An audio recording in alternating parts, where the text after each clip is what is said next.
Nós vamos iniciar aqui, meus irmãos, a nossa reflexão de hoje, né, a pregação de hoje, continuando a nossa série no Evangelho segundo Marcos, Jesus Cristo, o Filho de Deus, trilhando o caminho do discipulado. E nós temos buscado sempre interpretar e aplicar cada um desses textos de acordo com essas lentes, né, de como a revelação de quem é o Senhor Jesus Cristo vai impactar diretamente na vida do discípulo e como o discípulo trilha o caminho do discipulado de acordo com essa revelação, né? Então, é isso que nós buscamos aqui em cada um dessas pregações, em toda essa série, né? Nas duas últimas pregações, nós vimos ali o relato de um jovem que era possuído por um espírito imundo e mudo, né? E mudo e surdo, e que nós vimos ali que o pai daquele jovem foi em busca do Senhor Jesus Cristo para que ele pudesse exorcizar aquele demônio, pudesse libertar aquele jovem. E não encontrando o Senhor Jesus Cristo, ele foi pedir socorro aos discípulos. E os discípulos falharam nessa tarefa de libertar aquele jovem. Então o Senhor Jesus Cristo chegou lá do Monte da Transfiguração e libertou aquele jovem. E então nós chegamos nesse ponto aqui do Evangelho segundo Marcos, onde nós lemos hoje, né? Nós precisamos perceber, meus irmãos, que o relato que nós vimos no texto, nas duas pregações anteriores, né, esse relato do jovem endemoniado, ele é emoldurado por uma luta que eu frisei aqui nas duas pregações, uma batalha, uma guerra espiritual, uma guerra externa aos discípulos, né? Uma guerra que acontece no mundo espiritual e que nós vimos que cabe ao discípulo discernir essa guerra, discernir que tipo de guerra é essa, que tipo de batalha é essa e lutar com as armas corretas para ter sucesso nessa guerra que ali foi demonstrada, né? Se os irmãos lembrarem, o início do relato fala sobre esses espíritos, esse espírito imundo que dominava a vida daquele jovem, e o final do relato fala sobre como eles poderiam ter sucesso nesse exorcismo, né, daquele demônio que seria orando, né? Então nós vimos essa batalha e essas ferramentas, né, quais seriam as armas utilizadas, né? Na sequência, nesse relato que nós vemos hoje, o Senhor Jesus Cristo, pela segunda vez nesse Evangelho de Marcos, ele se afasta com os seus discípulos para ensiná-los, né, acerca do significado de ser ele o Cristo, de ser ele o Messias. E aqui, meus irmãos, nesse texto, nós temos a oportunidade de sermos lembrados, e eu falo lembrados porque inúmeras e inúmeras vezes nós já aprendemos aqui nessa igreja, seja em pregações nos mais diversos livros, né, da Bíblia, seja em escolas bíblicas dominicais, seja nos encontros de família, inúmeras vezes nós já aprendemos sobre aquilo que nós lembraremos hoje. E nós lembraremos hoje sobre uma grande luta que nós travamos ao longo do caminho do discipulado. Uma luta que, diferente dessa que nós vimos, diferente dessa guerra que o relato do jovem estabelece ali, ou nos mostra, né, que é uma luta externa, essa luta é uma luta interna ao discípulo. Uma luta que é constante na vida do crente, na vida do discípulo do Senhor Jesus Cristo. Por isso o nosso tema está relacionado a isso, né? A luta constante no caminho. Essa luta, meus irmãos, é a luta contra o orgulho, a luta contra o ego, contra a carne, a luta que todo discípulo, todo aquele que trilha o caminho do discipulado, ele tem que lutar para que ele não saia desse caminho.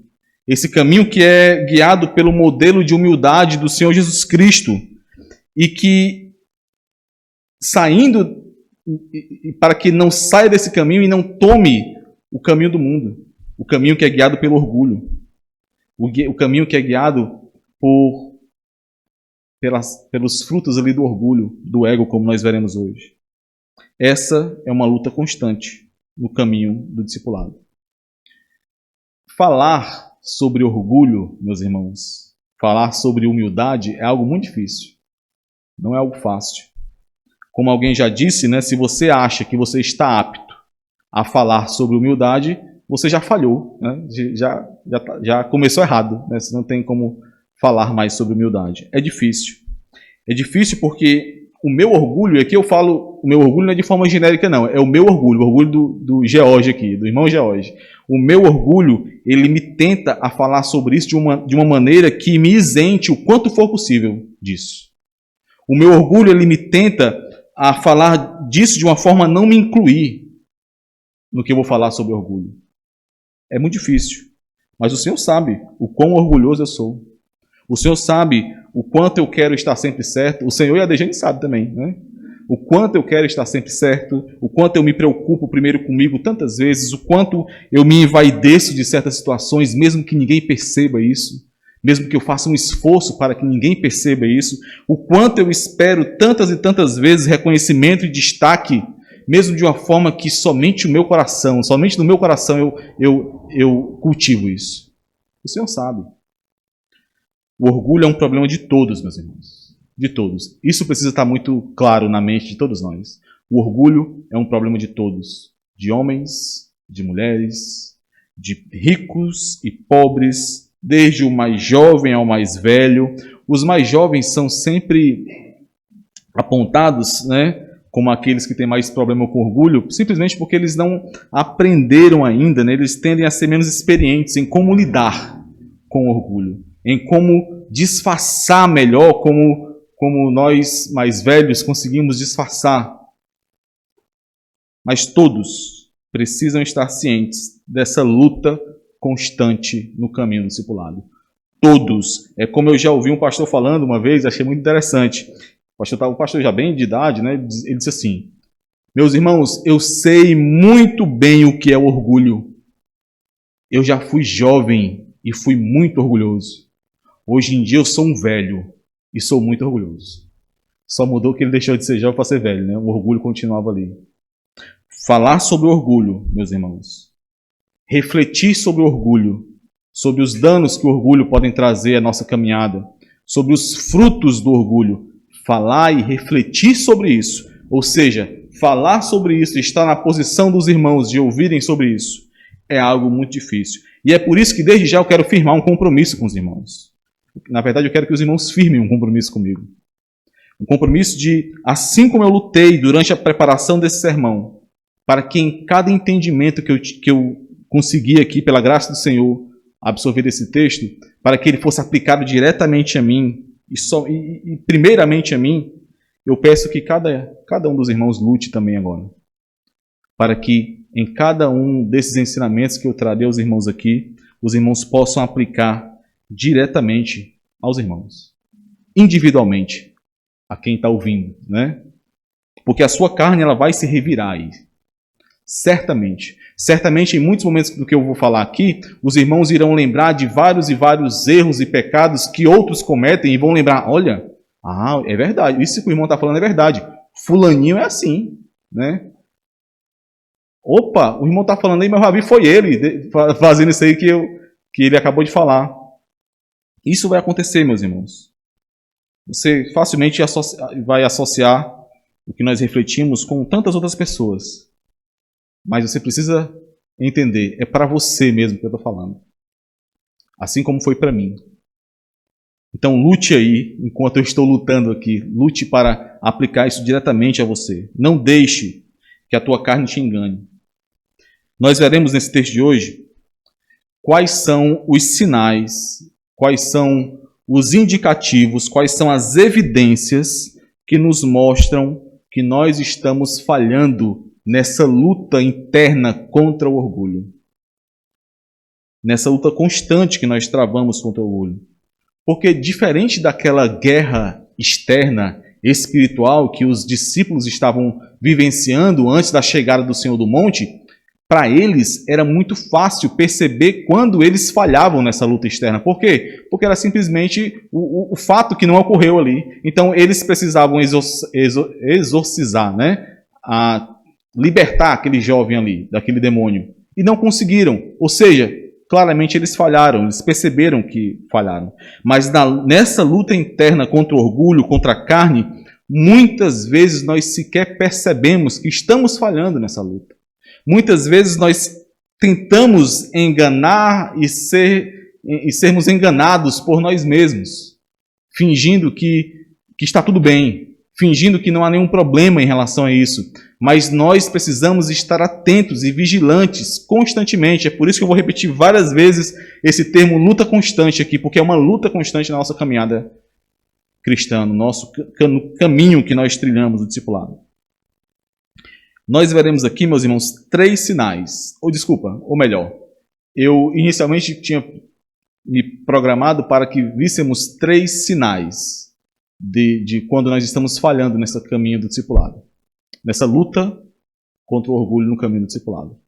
No entanto, como eu percebi que acabaria me estendendo demais, eu vou nós vamos refletir hoje somente nos 2 primeiros sinais. É por isso que nós nem lemos o restante do texto, né? O terceiro sinal seria exatamente quando João, né, fala sobre o estranho que estava exorcizando ali em nome de Jesus. Esse seria o terceiro sinal. Mas nós veremos os 2 primeiros. Quais são esses sinais que nós encontramos nesse texto aqui? O primeiro é a ignorância persistente.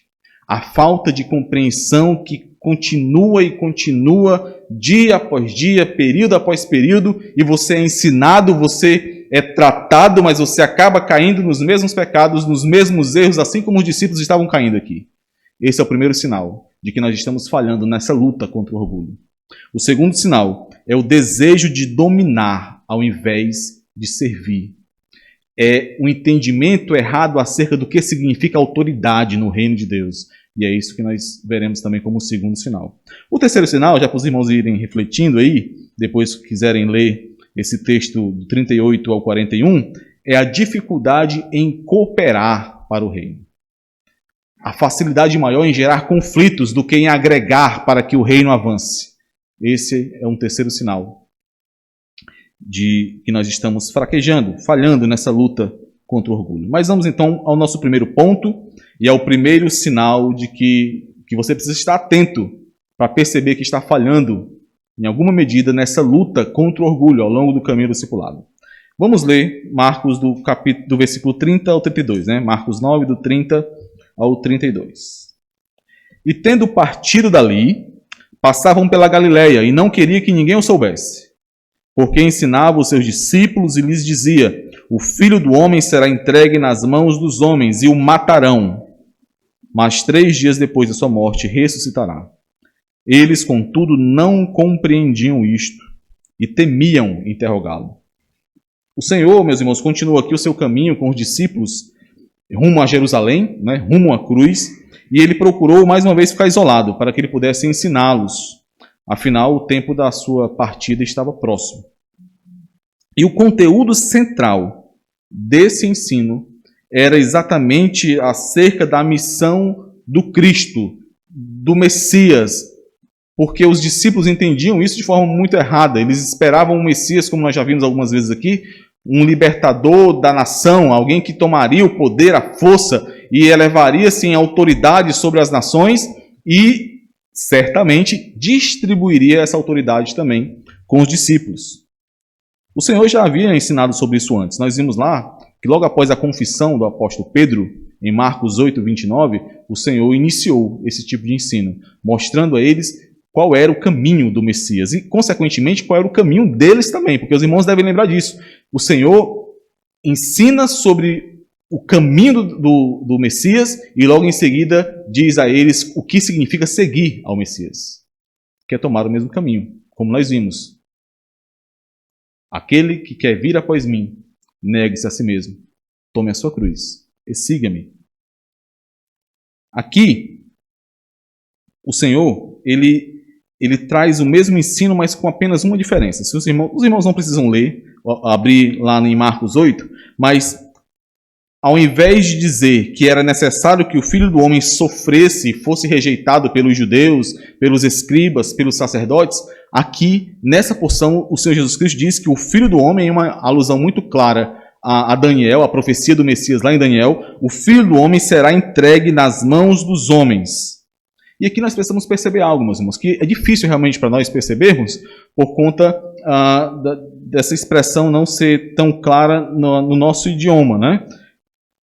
A estrutura que é utilizada aqui nos ensina algo muito interessante sobre o que está sendo dito.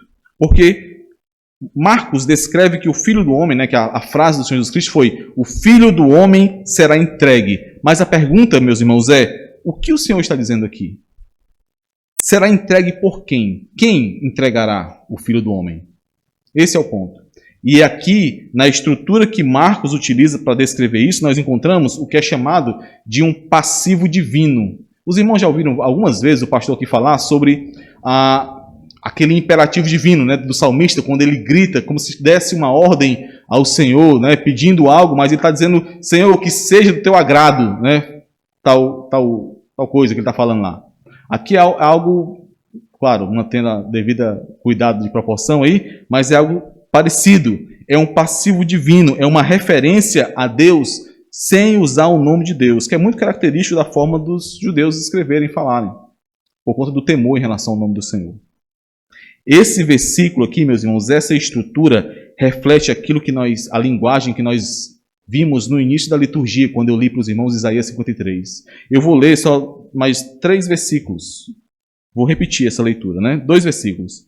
53, 10 e 11. Diz assim, Isaías. Se os irmãos quiserem acompanhar, podem acompanhar. Isaías 53, versículos 10 e 11. Todavia ao Senhor agradou moê-lo, fazendo-o enfermar. Quando der ele a sua alma como oferta pelo pecado, verá a sua posteridade, prolongará os seus dias. E a vontade do Senhor, e aqui Senhor está em caixa alta, outra vez também, porque é o nome de Deus ali, né? E a vontade do Senhor prosperará nas suas mãos. Ele verá o fruto do penoso trabalho de sua alma e ficará satisfeito. O meu servo, o justo, com o seu conhecimento justificará muitos, porque as iniquidades deles levará sobre si. O Filho do Homem será entregue, como é dito aqui nesse versículo, meus irmãos, transmite algo que não pode jamais ser esquecido por nenhum de nós aqui. Transmite algo que deve ser trazido à mente em cada momento em que o orgulho tentar nos cegar acerca de quem nós somos e daquilo que recebemos.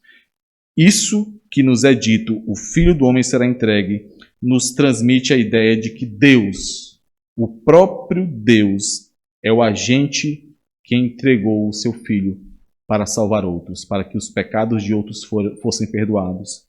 O que nós vemos aqui é que Deus entregou o seu Filho para salvação de muitos.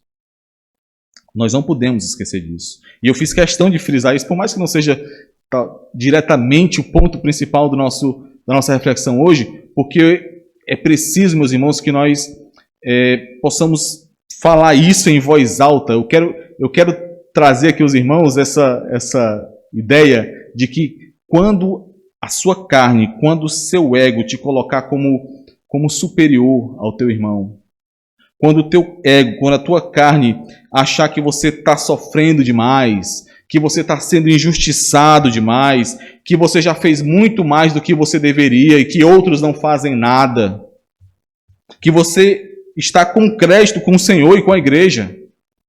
Quando isso vier à sua mente, repita em voz alta para você: Deus entregou o seu Filho para que ele morresse pelos meus pecados. Aquele por meio de quem todas as coisas foram feitas, aquele que é o resplendor da glória do Deus vivo, este morreu pelos seus pecados. Calcule agora isso aí e vê se sobra algum crédito para você. Não sobra. Mais uma vez, meus irmãos, o Senhor, ele ensinou tais coisas aos seus discípulos, né? Ensinou sobre o papel do Messias, sobre o que ele faria, qual era o caminho dele, mas eles não compreendiam e temiam interrogá-lo. E esse é o primeiro ponto, como eu falei para os irmãos, o primeiro sinal que eu gostaria de trazer aos irmãos aqui de quando nós estamos falhando nessa luta contra o orgulho. É a ignorância persistente. É a falta de compreensão que se arrasta por tempos e tempos. Você é ensinado de forma simples e de forma clara, mas não adianta. Você continua cometendo os mesmos erros, você continua caindo nos mesmos pecados, você continua insistindo nos mesmos comportamentos. E a pergunta, meu irmão, que você naturalmente deve fazer, assim como eu preciso fazer a mim, é por quê? Por que que você não entende? Por que você não consegue compreender isso? Porque você não tem capacidade intelectual para isso? É claro que não. Porque você não é inteligente o suficiente para isso? É claro que não. Assim como nós vemos aqui em relação aos discípulos. É porque você não quer compreender. Porque você se opõe a essa compreensão. Porque compreender isso significaria abrir mão de pressupostos que a sua carne não quer abrir mão. Significaria perder o controle sobre algo que você valoriza demais, que é você mesmo. E é por isso que você vai compreendendo e se sujeitando somente a uma parte daquilo que você é ensinado. Somente aquilo que você suporta perder para não ter que entregar o restante. É como o sistema lá em Tropa de Elite 2, né, que entrega o braço para não ter que morrer totalmente. Né? Você vai compreendendo e obedecendo aquilo que você pode, até onde você pode ir, até onde você pode dar. Algumas coisas você compreende. As demais coisas não entram no seu coração. Você preferiria não ouvir. É insuportável a sua carne, aos desejos que você alimenta em relação a esse mundo. Foi isso que aconteceu com os discípulos ali, meus irmãos, mais uma vez. E isso não é diferente do que acontece conosco. E mais uma vez, eu repito, quando eu falo conosco, eu espero que você fale assim comigo. Os discípulos, eles temiam perguntar ao Senhor porque eles queriam manter a ideia que eles tinham acerca do Messias. Queriam manter a ideia dos privilégios que seriam dados ao Messias e a eles. E não aquela ideia de sofrimento e morte que o Senhor Jesus Cristo estava trazendo. Se os irmãos olharem no versículo 32, esse não compreendiam aí é uma palavra só, que é traduzida aí como não compreendiam. E ela traz a ideia não somente de não conseguir entender, mas ela traz uma ideia também de ignorar. Uma ideia de preferir não entender, de rejeitar para não se sujeitar à vontade de Deus e fazer a sua própria vontade. Abram aí, por favor, em Romanos capítulo 10. Nós veremos um uso dessa mesma palavra por Paulo que nos mostra exatamente esse sentido dela, de ignorar, de não se sujeitar à vontade de Deus para fazer a sua própria vontade. Romanos capítulo 10, versículos do 1 ao 3. Paulo diz assim acerca dos judeus, né? Romanos 10, do 1 ao 3.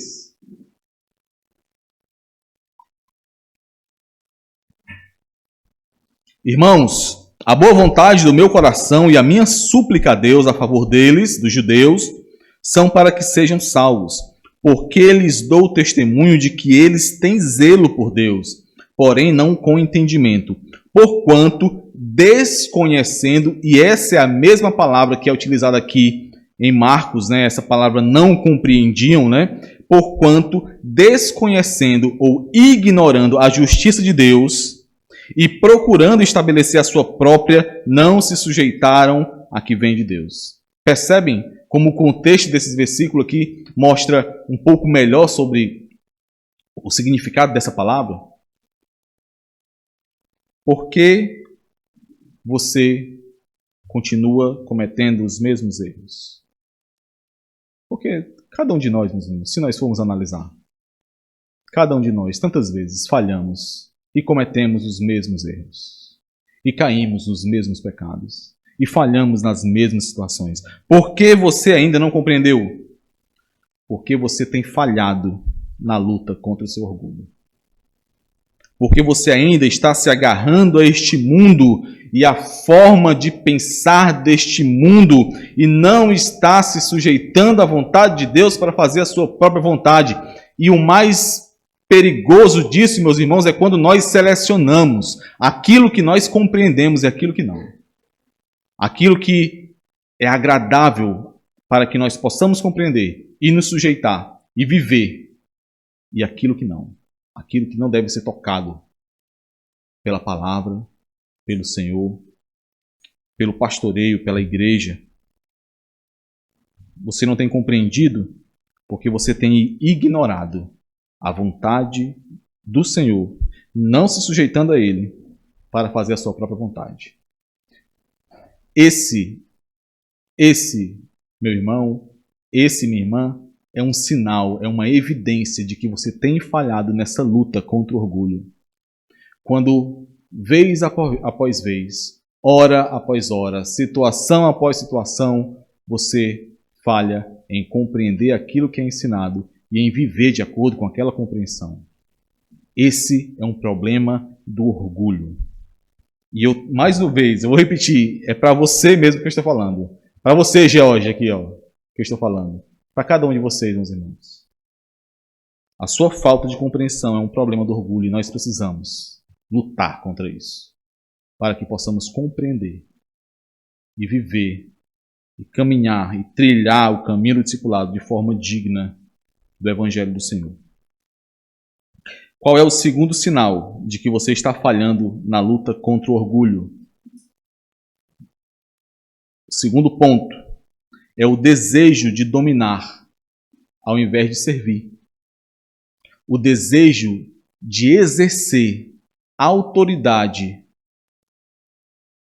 como um cidadão do reino deste mundo, do reino de trevas deste mundo, desse reino parasitário. Nós somos, meus irmãos, desde a infância, né, desde ter a infância, nós somos ensinados que precisamos exercer autoridade como esse mundo exerce. Então precisamos dominar, precisamos nos impor. E isso não está de acordo com o reino de Deus inaugurado por Cristo Jesus. E nós veremos aqui. Vamos ler do versículo 33 ao versículo 37. Marcos 9, 33 a 37. Tendo eles partido para Cafarnaum, estando ele em casa, interrogou os discípulos: de que é que discorríeis pelo caminho? Mas eles guardaram silêncio, porque pelo caminho haviam discutido entre si sobre quem era o maior. E ele, assentando-se, chamou os 12 e lhes disse: se alguém quer ser o primeiro, será o último e servo de todos.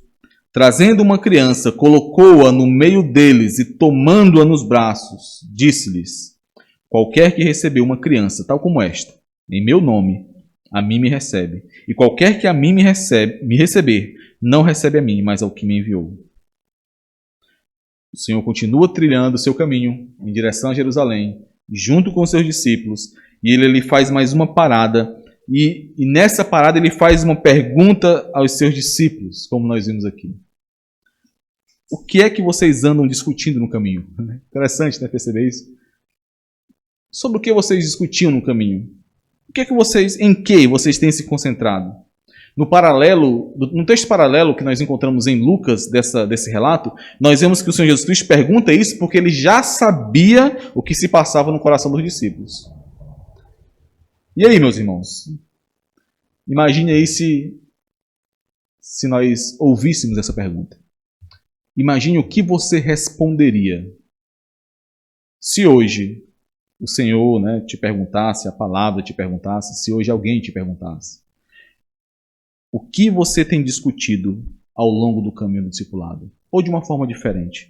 O que você tem considerado? Onde você tem colocado o seu coração no caminho, ao longo desse caminho do discipulado?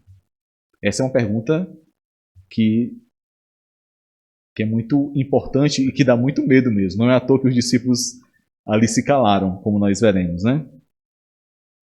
Eles simplesmente emudeceram ali. E nós precisamos perceber duas coisas acerca disso.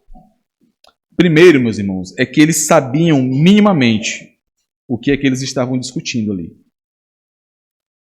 E sabiam que aquele tipo de discussão revelava o coração deles. E que isso não estava de acordo com o caminho que o Senhor Jesus Cristo estava trilhando. Eles sabiam disso, porque foi por isso que eles se calaram.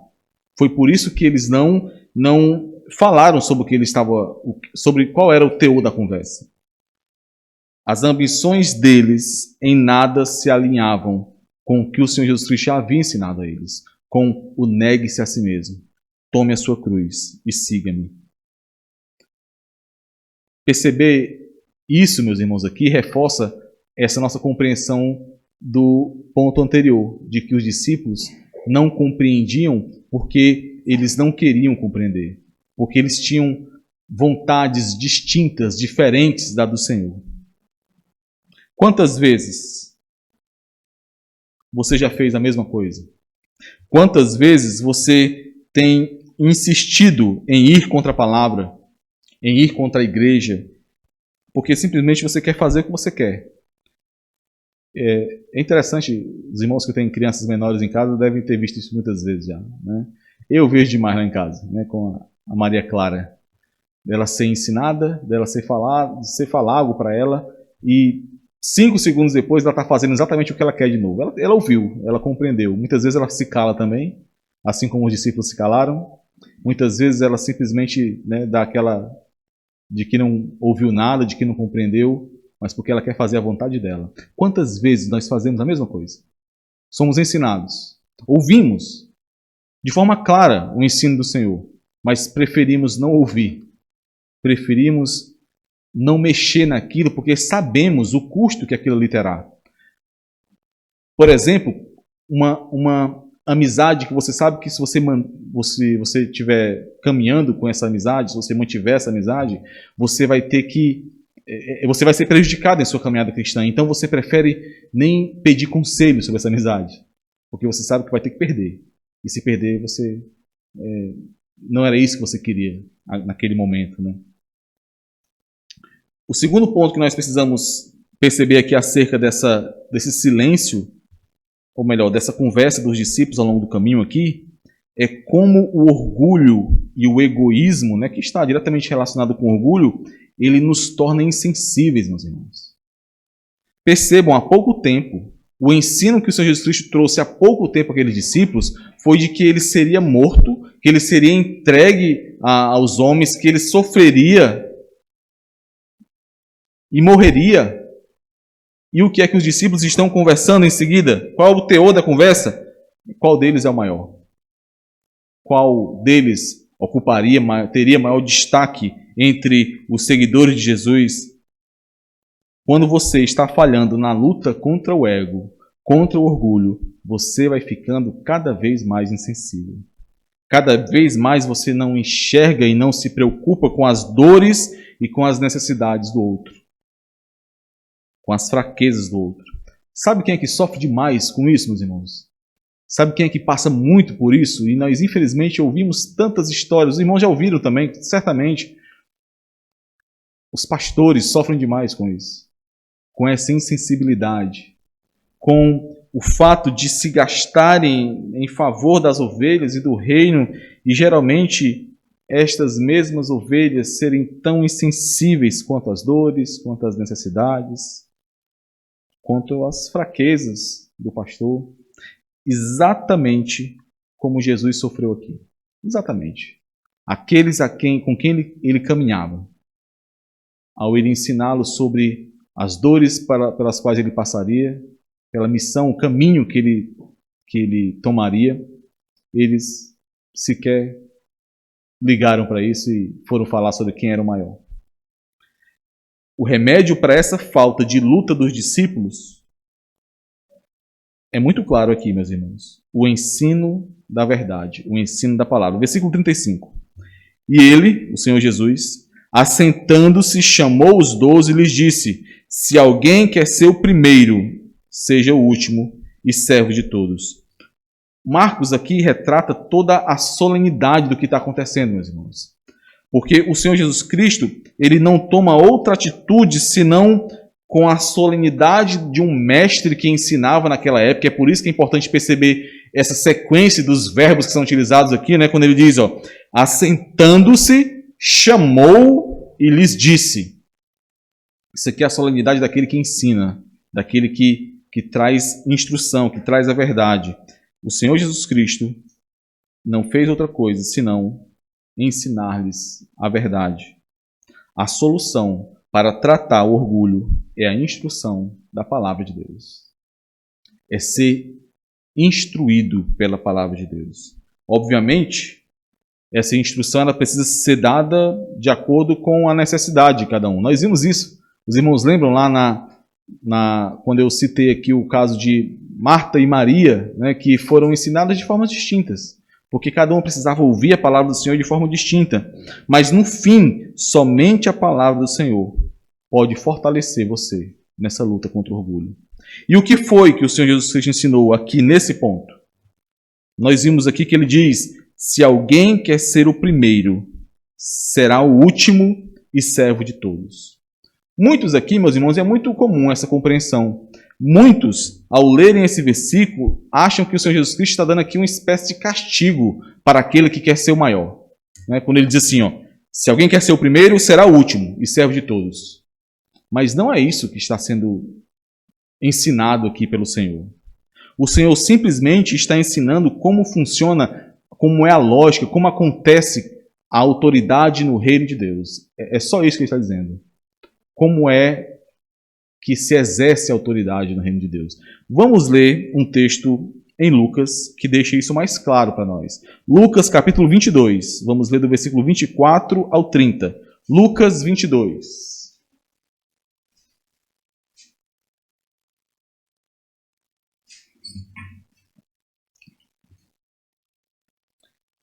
Interessante que o contexto desse texto aqui, meus irmãos, de Lucas 22, é a ceia do Senhor. Isso aqui aconteceu logo após a ceia do Senhor. Aquela ceia com os 12, com os discípulos. Lucas 22, 24. Suscitaram também entre si uma discussão sobre qual deles parecia ser o maior. Mas Jesus lhes disse: os reis dos povos dominam sobre eles, e os que exercem autoridade são chamados benfeitores. Mas vós não sois assim. Pelo contrário, o maior entre vós seja como o menor, e aquele que dirige ou aquele que lidera, seja como que serve. Pois qual é maior? Quem está à mesa ou quem serve? Porventura não é quem está à mesa? Pois no meio de vós eu sou como quem serve. Vós sois os que tendes permanecido comigo nas minhas tentações. Assim como meu Pai me confiou um reino, eu vou-lo confio, para que comais e bebais a minha mesa no meu reino, e vos assentareis em tronos para julgar as 12 tribos de Israel. O ponto aqui, meus irmãos, não é que o discípulo ele tem que fugir da ideia de liderar, como aqui está sendo dito, que é aquele que dirige, tem que fugir da ideia de exercer autoridade. Não é isso. A questão é que todo discípulo precisa se envolver nessa dinâmica da autoridade, de exercer a autoridade, de se submeter à autoridade de acordo com o modelo do seu rei, de acordo com o modelo dado pelo Senhor Jesus Cristo, que reflete a autoridade no reino de Deus. E esse modelo é o serviço humilde a todos.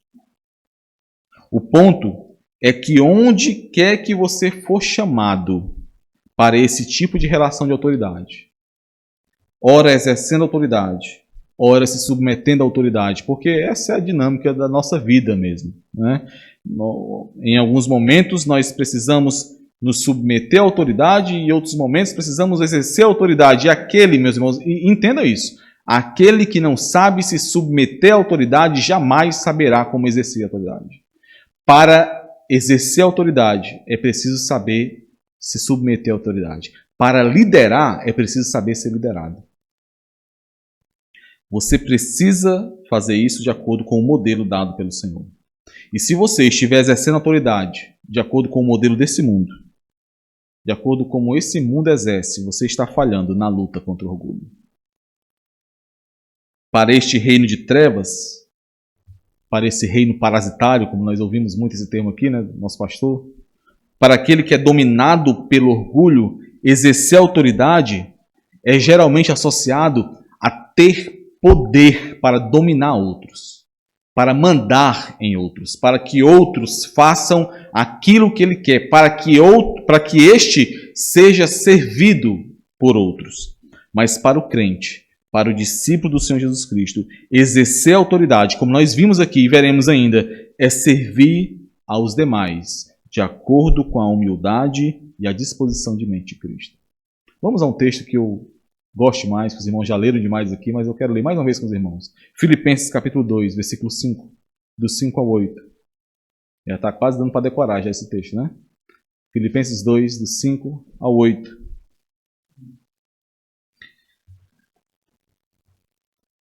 Paulo mostra aqui o modelo de autoridade, de serviço, de humildade do Senhor Jesus Cristo.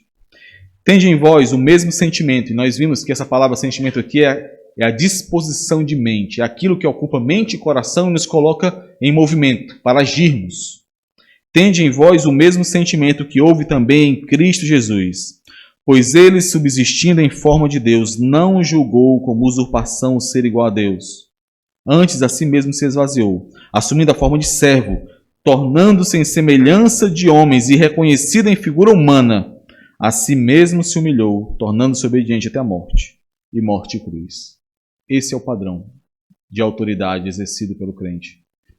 Imitando, seguindo aquilo que o Senhor Jesus Cristo fez. Porque ele veio, como o próprio Marcos relata um pouco mais à frente no capítulo 10, o Filho do Homem veio para entregar a sua vida em favor de muitos, para servir a muitos e entregar a sua vida em favor de muitos. Liderar e ser liderado, exercer a autoridade e se submeter à autoridade, é fazer isso como Cristo, de acordo com o modelo de Cristo, em humildade. E, meus irmãos, é importante lembrar como Paulo nos ensina, ou melhor, nos ajuda a entender o que significa humildade. Porque a nossa geração, ela é muito movida por um conceito de humildade que é muito fraco, é muito raso. É a ideia daquele que é desprovido, sei lá, de bens, ou se cala, é muito caladinho, é muito quietinho.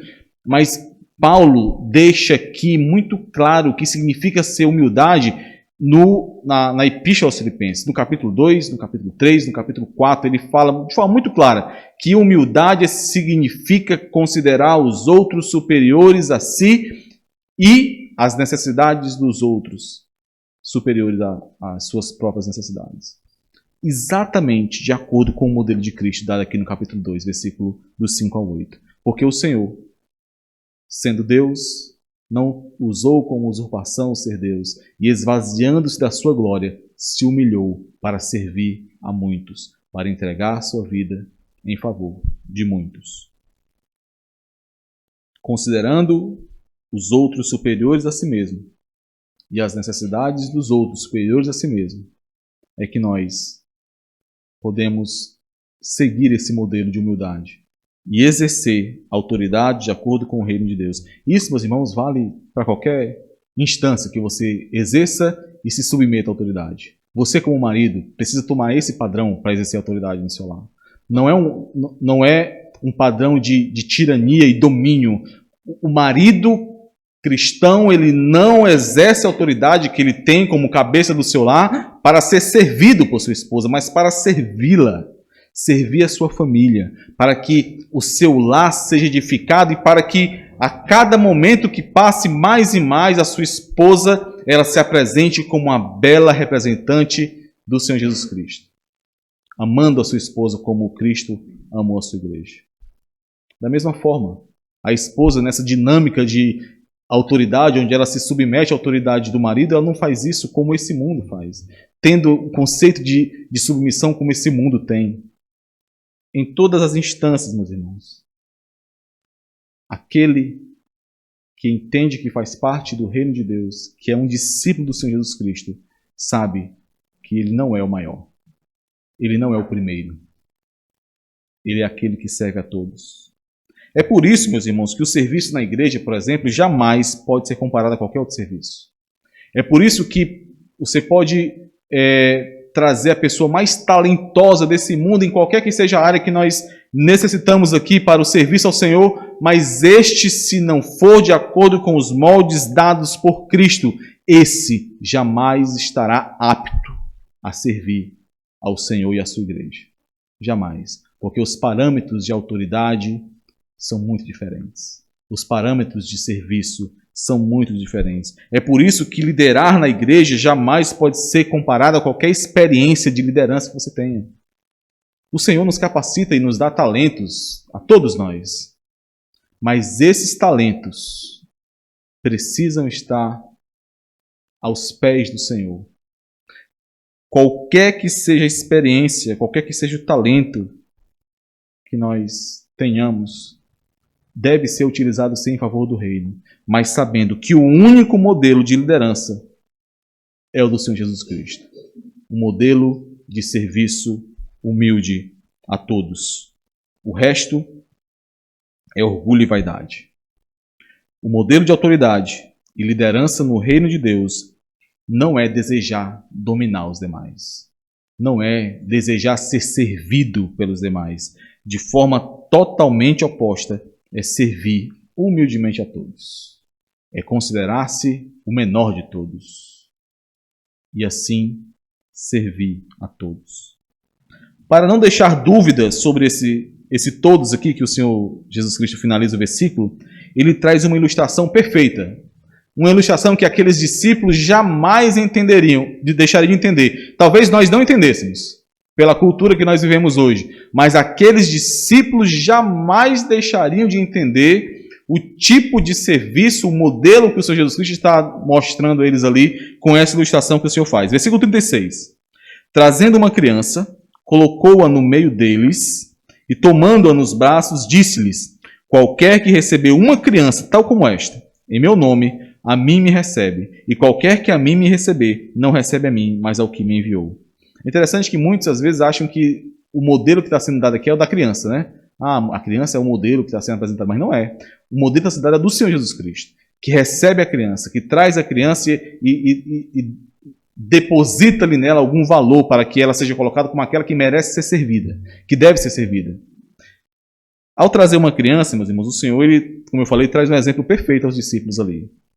Diferente da nossa cultura de hoje, onde existe muita valorização aí, extrema, né?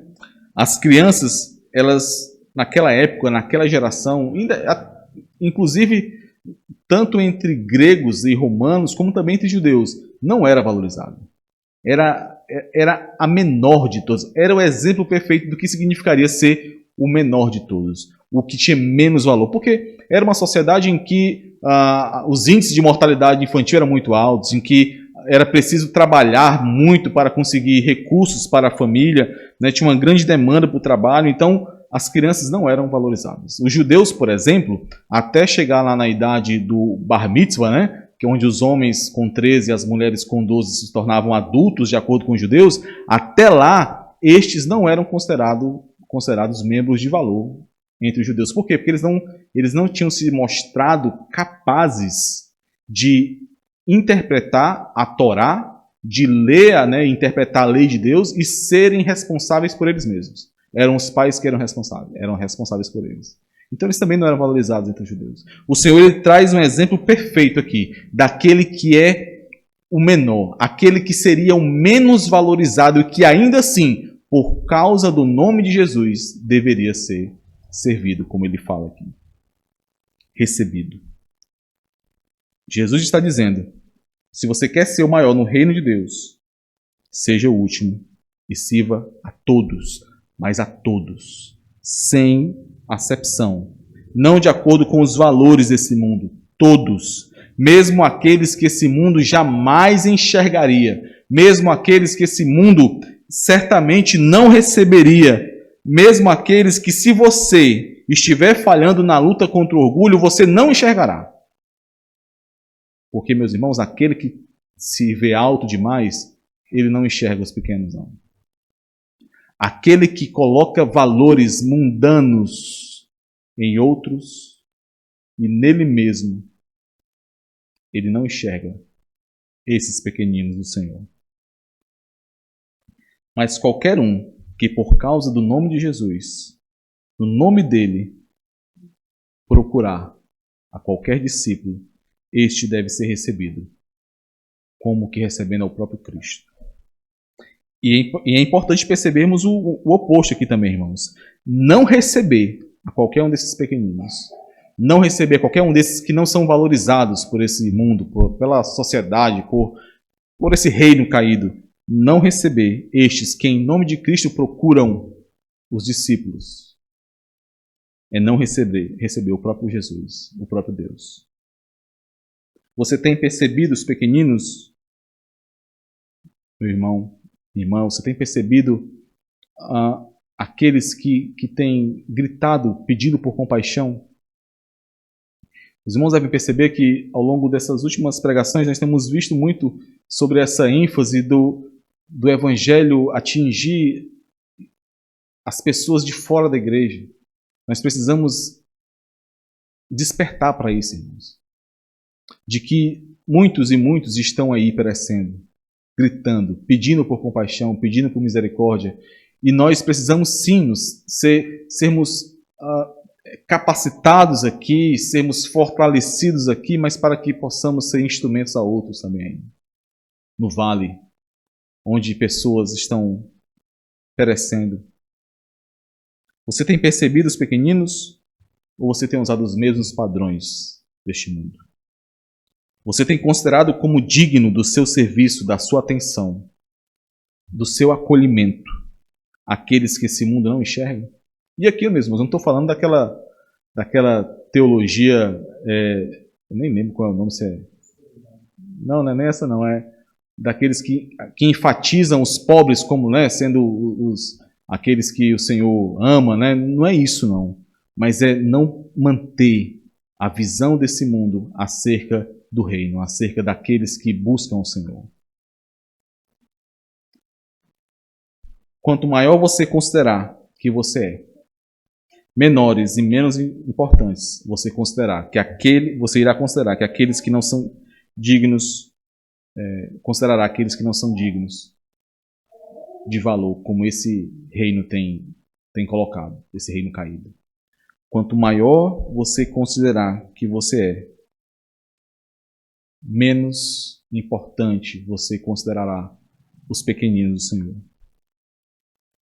Não valorizar a simplicidade da vida da igreja, a comunhão com os pequeninos do Senhor, como nós temos tanto privilégio de desfrutar, meus irmãos. Como isso é maravilhoso, mas não valorizar a simplicidade da vida na igreja e a comunhão com os pequeninos do Senhor é um sinal também de que você tem falhado nessa luta contra o orgulho. Não valorizar momentos em que nós podemos estar juntos. Entenda, irmãos, quando eu falo estar juntos, eu não estou falando aqui no sentido de nos ajuntarmos para fazermos um estudo ou para alguma programação da igreja. É claro que isso é importante demais, nós fazemos isso, mas é nos ajuntarmos simplesmente pelo fato de estarmos juntos. Simplesmente por sabermos que somos um corpo, que fomos unidos pelo mesmo sangue que foi derramado por nós, que fomos ajuntados em uma só pessoa que é Cristo Jesus. Quem é o maior aqui entre nós, meus irmãos? Quem teria coragem de levantar o braço e dizer sou eu, né? Dificilmente. As pessoas, principalmente os crentes, não falam quando elas estão se sentindo grandes, maiores. Dificilmente você, quando passar pelos momentos de maior, de maior fracasso nessa luta contra o orgulho, você irá se acusar aí, né? E vai dizer, rapaz, eu tô bom aqui, viu? Eu tô arrebentando aqui na igreja. Sou um cara que sou superior à maioria de todo mundo aqui. Dificilmente você vai fazer isso. Mas o orgulho, meus irmãos, sempre exala o seu cheiro. Os sinais são sempre dados, como nós vimos aqui hoje. Nós vimos que a falta de compreensão, que na verdade é dureza de coração, é um sinal de que o orgulho está vencendo. Nós vimos que a insensibilidade quanto às dores e necessidades do outro também é um sinal. E o contrário também vale, né? A hipersensibilidade quanto às minhas dores e às minhas necessidades também é um sinal. O pensamento individualista ao invés da visão de corpo, o desejo de dominar ao invés de servir, a falta de disposição em receber o dano para o bem do corpo, Todos esses são sinais e muitos outros nós podemos perceber como sinais de quando a luta contra o orgulho nós não estamos tendo êxito nessa luta contra o orgulho. Por isso, meus irmãos, a igreja, a comunhão dos santos, o pastoreio mútuo, a caminhada juntos é tão importante para que nós sejamos alertados quando nós não conseguirmos enxergar esses sinais em nós mesmos. É por isso que nós precisamos valorizar isso. O corpo caminhando junto, o ferro afiando o ferro e assim sendo edificados pelo Senhor, pela sua palavra. Outro sinal, eu ia falar, esqueci aqui para os irmãos, que nós temos visto muito é o consumismo, né? Como o pastor comentou já em uma pastoral, e ele vai fazer outra, segundo o que ele disse, né? O consumismo é outro sinal de que nós estamos falhando nessa luta contra o orgulho. Para finalizarmos, meus irmãos, eu gostaria de simplesmente ler um trecho maravilhoso das Escrituras, 1 Pedro, capítulo 5. Porque você deve estar na sua mente, e o que fazer então, né, meu irmão? Se essa é uma luta constante, se eu sei que eu travo essa luta constantemente, o que fazer diante daquilo que nós aprendemos? 1 Pedro, capítulo 5, versículos 5 ao 11. Poderíamos ler também Tiago, capítulo 4, mas eu escolhi esse texto de 1 Pedro, capítulo 5, versículo 11. Capítulo 5, versículos 5 ao 11. 1 Pedro, capítulo 5, do verso 5 ao 11. Rogo igualmente aos jovens, sede submissos aos que são mais velhos, outros sim, no trato de uns com os outros, cingivos todos de humildade, porque Deus resiste aos soberbos, contudo aos humildes concede a sua graça. Humilhai-vos, portanto, sob a poderosa mão de Deus, para que ele, em tempo oportuno, vos exalte, lançando sobre ele toda a vossa ansiedade, porque ele tem cuidado de vós. Sede sóbrios e vigilantes. O diabo, vosso adversário, anda em derredor como leão que ruge, procurando alguém para devorar. Resisti-lhe firmes na fé, certos de que sofrimentos iguais aos vossos estão se cumprindo na vossa irmandade espalhada pelo mundo. Ora, o Deus de toda graça, que em Cristo vos chamou à sua eterna glória, depois de terdes sofrido por um pouco, ele mesmo vos há de aperfeiçoar, firmar, fortificar e fundamentar. A ele seja o domínio pelos séculos dos séculos. Amém. Meus irmãos, que o Senhor nos capacite, nos permita enxergar cada um desses sinais, para que possamos batalhar convictos, utilizando as armas corretas, essa luta interna constante em nossa caminhada. Vamos orar.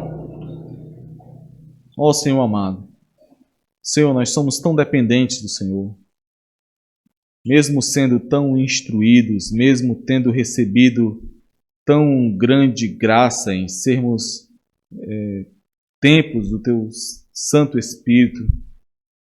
Senhor, ainda assim nós falhamos tanto. Ainda assim o nosso coração se inclina tanto para fazer a nossa vontade, para fazer a vontade do nosso ego, satisfazer o nosso orgulho, a nossa vaidade. Ó Senhor, nos ajuda para que não passemos desapercebidos por isso. Usa, Senhor, a Tua palavra, o Teu Santo Espírito para nos edificar, para nos fortalecer nessa batalha.